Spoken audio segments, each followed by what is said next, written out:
"I didn't order anything for you and Mom."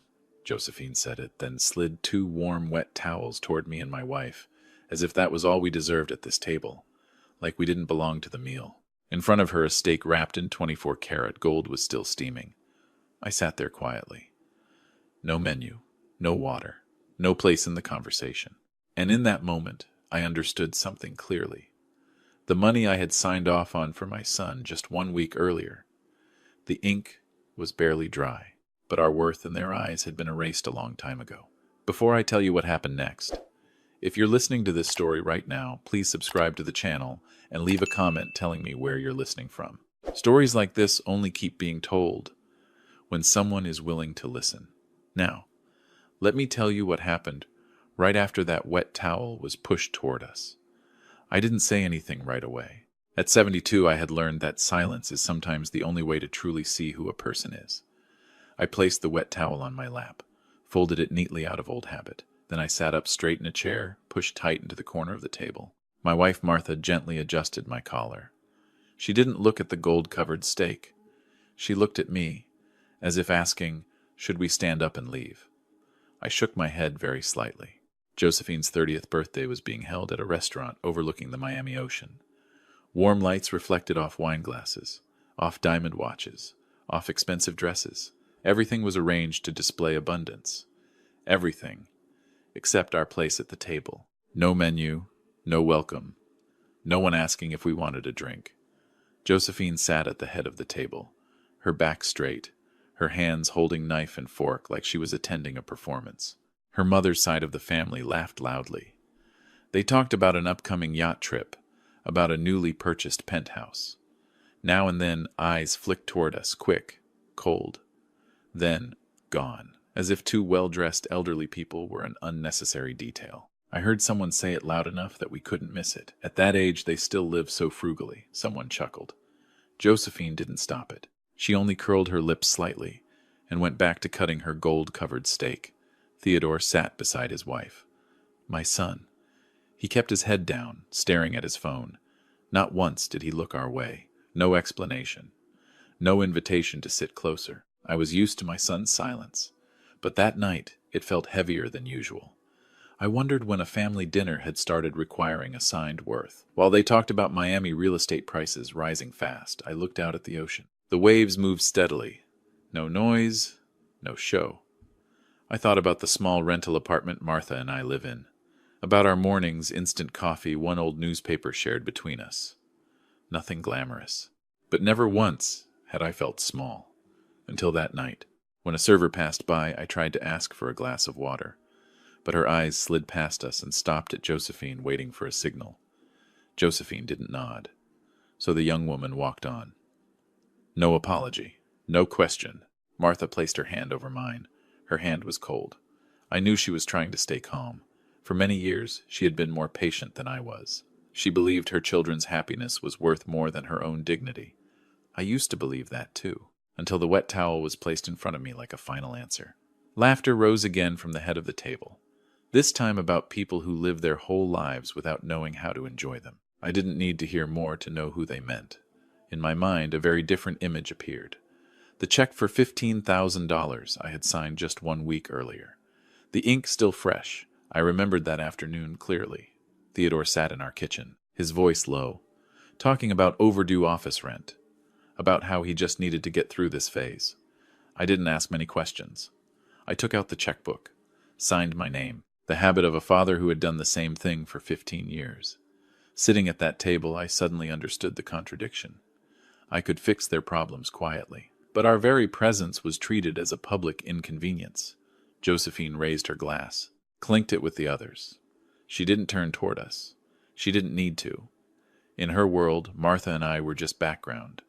People meant to stay backstage, never invited onto the stage. I looked at the wet towel again, untouched, pure white, clean, just like how they wanted us to disappear from this dinner without leaving a trace. That night, I didn't eat anything. Not because I wasn't hungry, but because I was trying to swallow something else. A feeling I had avoided for too long, the feeling of being excluded from my own family. And when Josephine laughed loudly, bragging that the steak was worth every penny, I finally understood. This dinner wasn't just her birthday. It was a declaration. From now on, everything had a price, and some people apparently did not. That night, while the party was still going on, Martha and I stood up and left. No one stopped us. No one asked where we were going. The wet towel was still on the table. I didn't take it with me. I felt I didn't need any more reminders. On the way home, Martha sat quietly looking out the window. Miami's light slid across her face like passing streaks that never stayed. I knew she was asking herself something, but she didn't speak. We had been together for more than 40 years. Some questions don't need to be said out loud. That night, I couldn't sleep. I sat at the small kitchen table and opened the old folders I kept in a drawer. Not out of anger, but because I needed to understand where I had gone wrong. 15 years earlier, Theodore had stood in front of me holding a thick business plan. He talked about dreams, about financial freedom, about just needing one chance. Back then, Martha and I were still living in the suburban house we had owned for nearly 30 years. The house with a backyard, with the grapefruit tree Martha planted when she was young. We talked for a long time. Then we made a decision I once believed was the right one. We sold the house. $450,000. Every bit of it was transferred into Theodore's account to start his first company. I remember the day we signed the papers. Martha cried. Not because she loved the house too much, but because she believed that sacrifice would help our son stand on his own. I believed it too. In the early years, Theodore called often. He talked about his first contract, about major clients, about a future that seemed wide open. I listened. I nodded. I stayed out of it. When the company began to turn a profit, Theodore bought a new car. Then, a luxury apartment. Then his first trip to Europe with Josephine, who was his girlfriend at the time. Martha and I moved into a smaller rental apartment. It was fine. We told each other it was only temporary, but temporary lasted much longer than I expected. Whenever trouble came up, Theodore came to me. Sometimes it was legal costs, sometimes an office deposit, sometimes just a few more weeks and everything will be fine. I never said no. I never asked for detailed statements. I thought that was a father's trust. Josephine entered our family during that period. She arrived with parties, expensive things, and perfect photos. She never asked how we were living. She only asked Theodore, "Can we upgrade?" And every time she did, Theodore would fall silent and look at me. Once Martha asked our son, "Do you still need your parents' help?" Theodore smiled and said, "Everything was fine."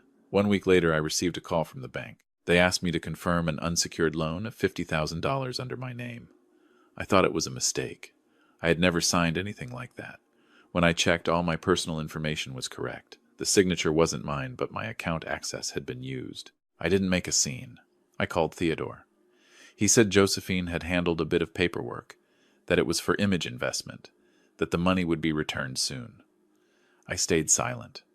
Again, that was when I began to understand something clearly. I was no longer a father in their eyes. I was a resource.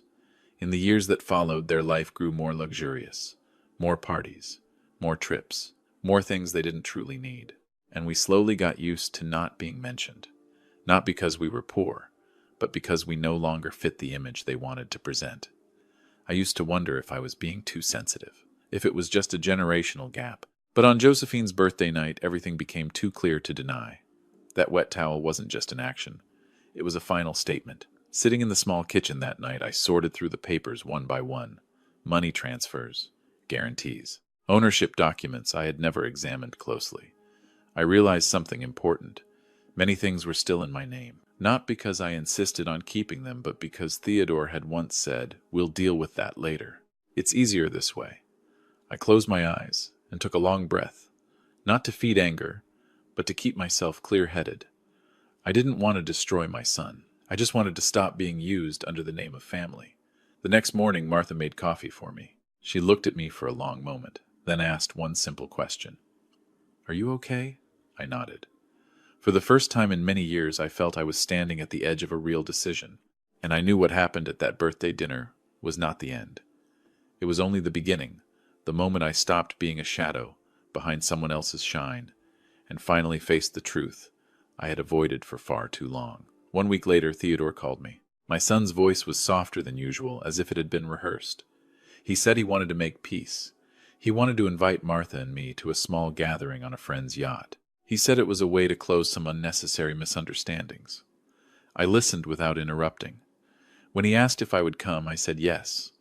I didn't go for an apology. I went because I needed to see everything in full light. That evening, the Miami marina was brightly lit. Lights reflected off the water, off polished white hulls, off perfectly tailored suits. Martha held my hand as we stepped onto the deck. I could feel the tension in her grip. I squeezed back gently, a quiet reassurance. Josephine stood in the middle of the crowd, laughing easily, as if last week's birthday dinner had never happened. When she saw us, she walked over. She hugged Martha quickly, then turned to me. Her smile stopped at polite. No more. Drinks were poured. Music played. The familiar conversations returned investments, real estate, and opportunities only for those who know how to seize them. Theodore stood beside me and spoke in a low voice.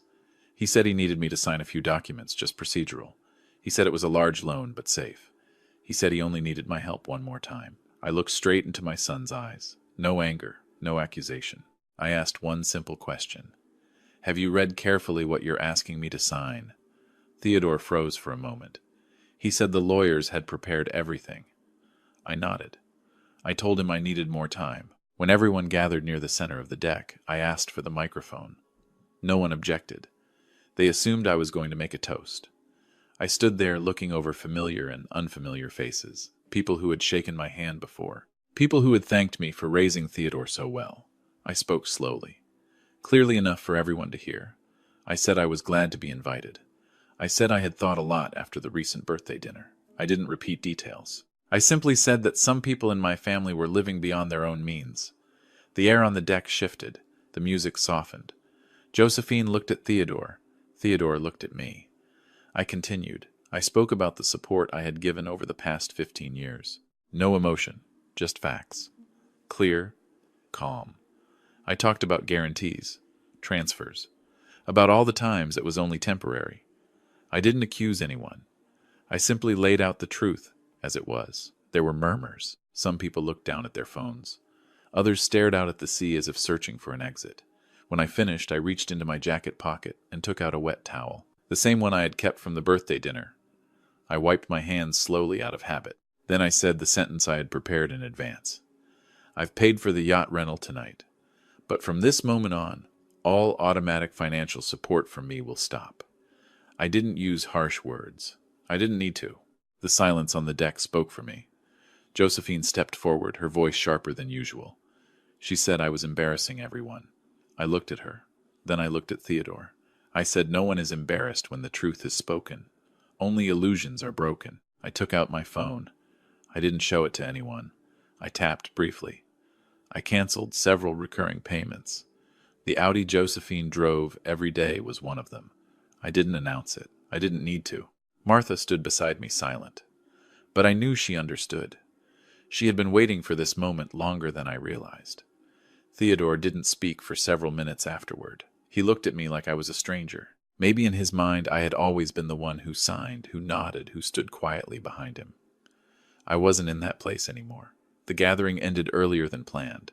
No one argued. They simply left in small groups, carrying questions they hadn't dared to ask. The yacht returned to the dock in silence. Before we stepped off, Theodore called me back. He asked if I was truly serious. I said yes. I told him I wasn't closing the door on our relationship as father and son.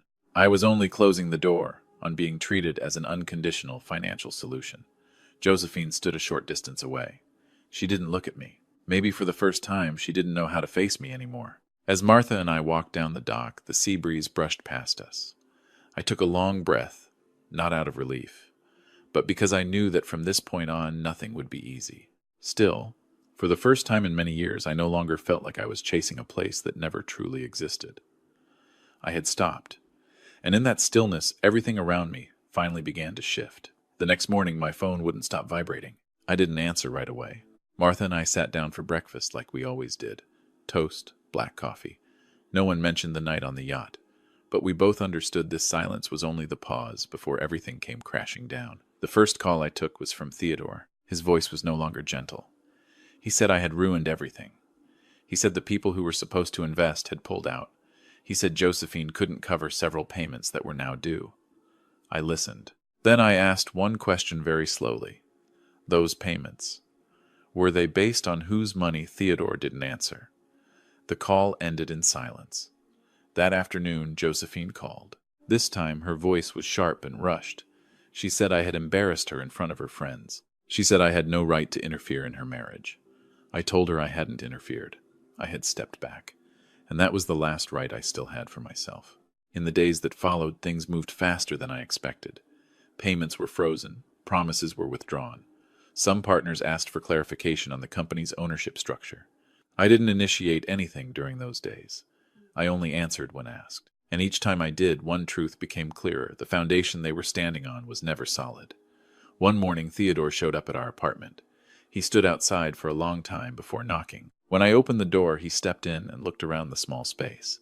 I saw a flicker of surprise in his eyes, as if he had just realized we'd been living like this for years. He said plainly that if I didn't fix things, everything would collapse. He said Josephine was putting pressure on him.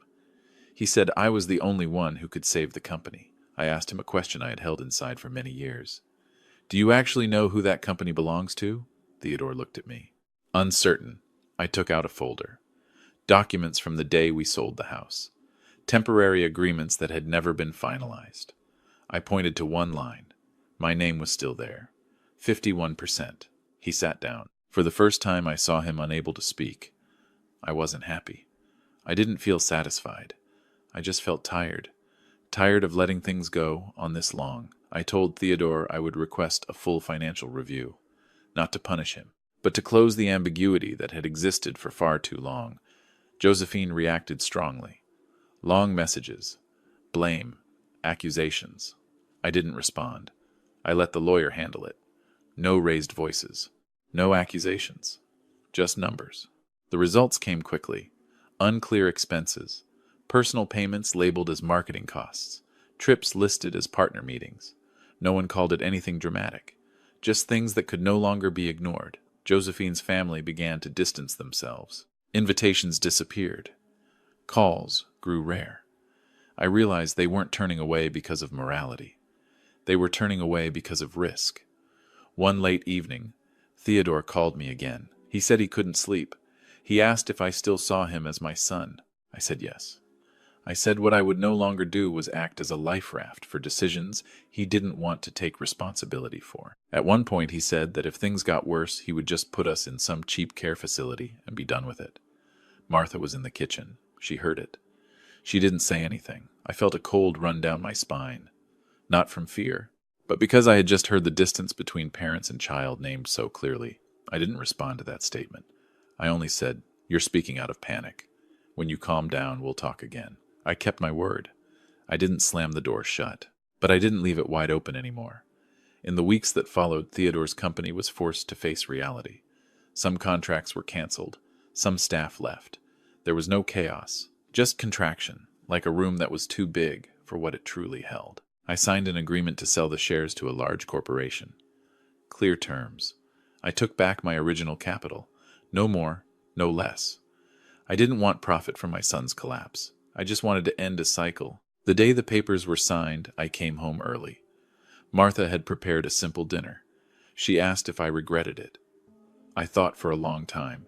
Then I said, no. But I regret not stopping sooner. Outside the window, the city was still bright. Miami didn't change because of our story. But in that small room, I knew something had changed. I was no longer living to patch cracks made by others. And when night fell in the rare quiet, I understood this wasn't a battle to win. It was about restoring a boundary, one I had lost long before the wet towel was placed on the table. After everything was finalized, the constant calls stopped.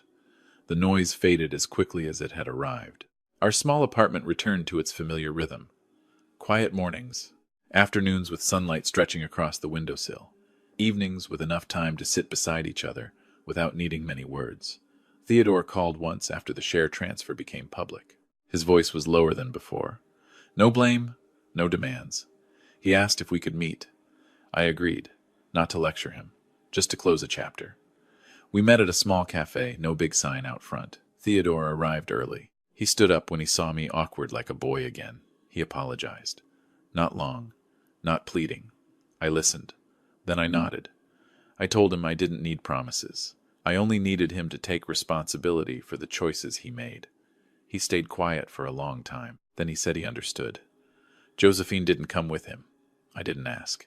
Some distances don't need to be named anymore. In the weeks that followed, Martha and I talked about what we would do next. We didn't think about long trips, not because we couldn't afford them, but because we wanted to stay where we belonged. The old town where we once lived, where streets don't need flashy lights, where people still greet each other by name. We decided to use what remained of the money to start a small scholarship fund. Martha suggested the name Gratitude. I agreed immediately. Not to remind anyone to be thankful to us, but to remind ourselves that help only has meaning when it doesn't turn the giver into a tool. On the first day we announced the fund, there were no cameras, no long speeches, just a few students, a few of Martha's former colleagues, and a gentle afternoon sun. I looked at those young faces and saw a focus I once saw in Theodore when he held his first business plan. I hoped they would have opportunities, but I also hoped they would understand boundaries. Our life settled into a different kind of stability. No more sudden transfers, no more late-night calls. I slept better. Martha smiled more. We started cooking together again. Simple meals, warm enough. In the evenings, we walked around the nearby park. An old wooden bench became our usual spot. One afternoon, we sat on that bench sharing 2 homemade sandwiches. Nothing fancy, no decoration. I chewed slowly, tasting the bread and fresh vegetables. Martha joked that this meal was better than many expensive restaurants. I laughed, a rare light laugh. I thought about the wet towel that started it all. It no longer came to me with bitterness. It became a marker, the place where I stopped, turned around, and chose a different path, not for revenge, but to preserve my dignity. Theodore later sent a short message. He said he and Josephine were considering moving to a more affordable state, starting over. I replied with one sentence only: do it carefully. Nothing more, nothing less. Some lessons can only be learned when there is no cushion left behind. As evening settled, I looked into the open space ahead and spoke as if to an old friend. Don't let love turn you into a tool. A family without gratitude is just a castle built on sand. I didn't say it to blame anyone. I said it to finish, to end a long chapter where I had confused sacrifice with silence and silence with love. A light breeze passed through the park. Martha leaned her shoulder against mine. No more words were needed. In that moment, I understood something clearly. True wealth isn't in gold-covered meals. It's in the ability to sit down, eat something simple, and know you are exactly where you should be, with the right person, and owing no one anything except kindness. If you've listened this far, this story may have touched something familiar. Family is not a place to perform. It is a place for respect and gratitude. Love does not mean unlimited sacrifice, and silence held for too long can quietly push everything off course. If this story made you think, please tap like, subscribe to the channel, and share it with someone who might need to hear it. Every follow helps stories like this, slow, honest, and human, continue to be told. Thank you for staying until the end. And remember this: keep your kindness, but never lose your boundaries.